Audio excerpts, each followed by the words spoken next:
Interestingly enough, your thoughts, what you think about things and how you think, determines your values. It determines what is going on inside you. Once they are stored away, your thoughts determine your feelings.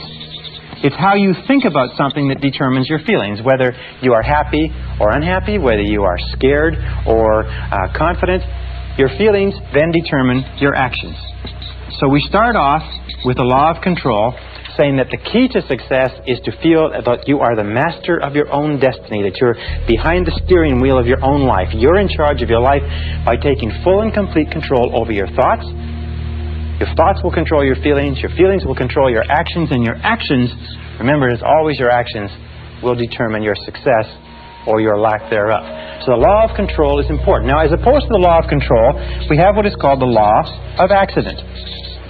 Now, the law of accident is really a metaphysical principle. It is only a law, like a traffic law or like a legal law, to the degree to which we live by it consistently. The law of accident is what about 80% of the population live by, plus or minus. The law of accident simply says that by failing to plan, you're planning to fail. Failing to plan is planning to fail. Now, the majority of people don't believe that they're living by this, but if you look at their lives, you see that that's true. Failing to plan means planning to fail. These are the sort of people that say, well, it's not what you know, it's who you know. It's being in the right place at the right time. It's luck. It's the luck of the draw, and so on. These are people who, as a result of feeling that their life is controlled by forces outside themselves, don't have clear plans, don't have clear goals, are not working persistently and consistently day by day toward accomplishing something they want, and their lives just seem to drift and go around in circle like a ship without a rudder. Now, a person, just like a ship without a rudder, a person with no central plan is a person who has very little control. Is a person who feels that, in fact, they are out of control of their lives, like they're falling through space with no place to stop. And these people are invariably unhappy. The reason why people are negative today, the reason why people are unhappy, the reason why people are sick and frustrated, the reason why people underachieve in life is most of them are living by this law of accident. And in so doing, they have no sense of control over their lives, they have no sense of inner peace, they have no sense of happiness, and so on. So, we are going to show you how to free yourself from the law of accident personally or permanently. Now, the next law is what is called the law of cause and effect. The law of cause and effect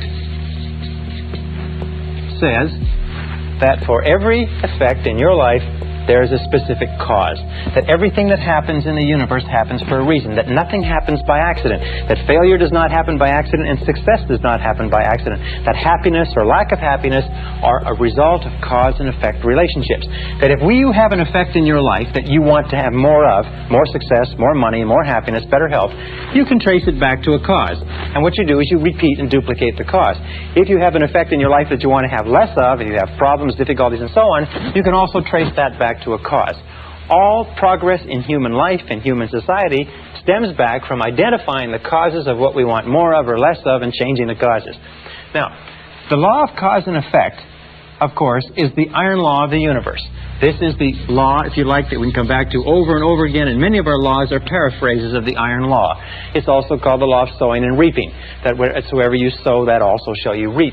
But the iron law, the law of cause and effect, gives us a complete sense of control. If we believe that there's a cause and effect relationship, that everything happens for a reason, then we have a tremendous feeling of control in our lives. We can identify the causes, we can duplicate the causes, we can make our lives anything we want.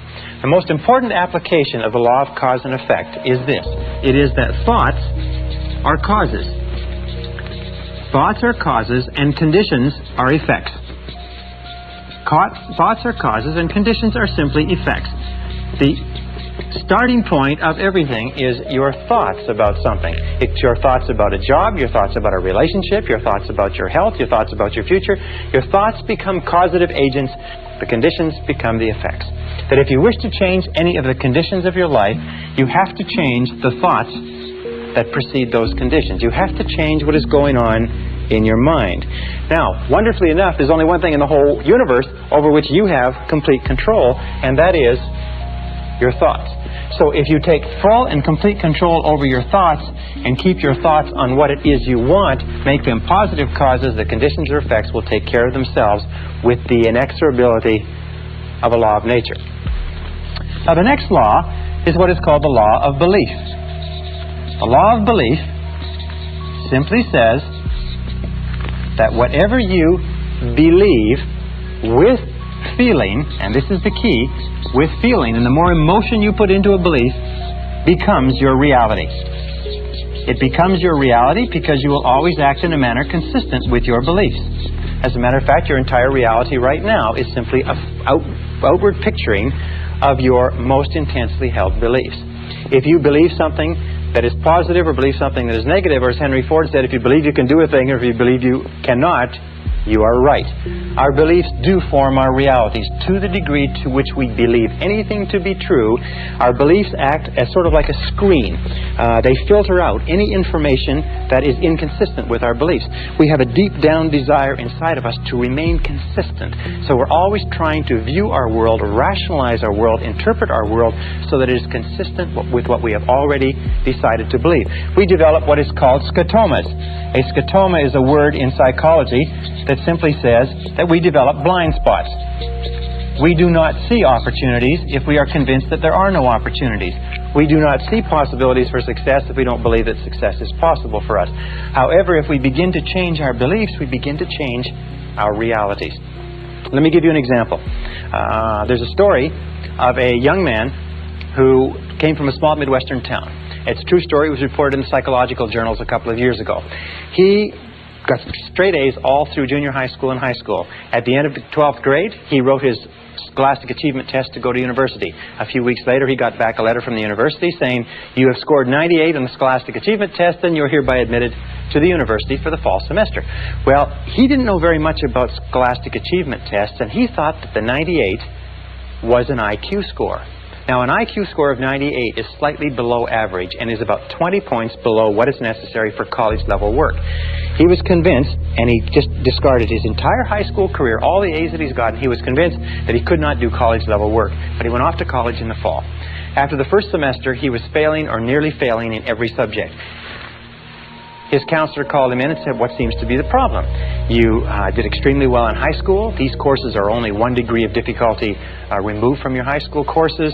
Are you having problems with girls? Are you having problems with drugs? Having problems adjusting? What is it?" He said, "Well, sir," he said, "I'm doing the very best I can, but you can't blame me. I've only got a 98 IQ. And the counselor had a smile in front of him. He said, "What are you talking about?" He said, "Well, in my letter of admission to the university, it said that I got a 98 on the Scholastic Achievement Test." He said, "Son, that's not an IQ." They said, "That's not an IQ. That is a percentile. What that means is that you scored equal to or higher than 98% of the students in the country who wrote that test. You're one of the brightest kids in this university." Well, this young guy went out. He checked on the Scholastic Achievement Test. He found it was true that the 98 was a percentile, not an IQ. He went back to his courses, and 2 years later, he was in the top 10 in a 30,000 student university. He was leading in all of his classes. Once he changed his reality, once he changed his beliefs about his intelligence, his reality changed automatically. Now, an important point with regard to this is that every one of us has self-limiting beliefs. Every one of us believes ourselves to be limited in some way. Every one of us believes ourselves to be limited in intelligence, creativity, money-making ability. I can't sell. I can't speak in front of audiences.